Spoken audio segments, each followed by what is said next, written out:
ที่ตอนแรกของวันจันทร์เนาะมื้อนี้ตอนแรกวันจันทร์นี่ตะเว้นใกล้จะตกเลยเนาะขามมาเกี่ยวเขาเจ้าเขาเจ้านี่พามาเกี่ยวเขาเจ้าชูงนี่เขาเจ้าชูงเขาเจ้ามะลินี่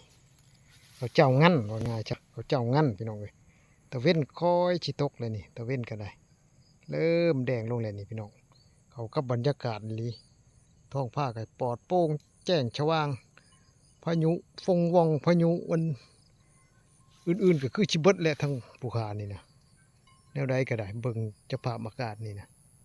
ให้มันมาเบิ่งภูเขาไถนาไว้เลยให้มันมาเบิ่งโลดแหละภูเขาก็ฟาด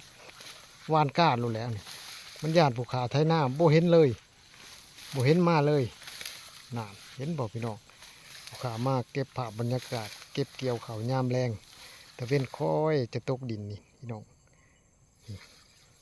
หาเก็บเขียดจะหน้าอีกเต้นดองๆแดงๆอยู่แถวนี้พี่น้องกินกับตำบักทั่วงั้นชุดยอดได้ปีงเขียดตะมูมันชุดชู่อัดเลยพี่น้องลูกค้าเกี่ยวก่อนเกี่ยวเขาเจ้ามื้อนี้เกี่ยวเขาเจ้างั้นเขาเจ้าชูงท่วมหัวเลยดิเดี๋ยวไปใช้บ่เห็นหยังเลยนี่อ่า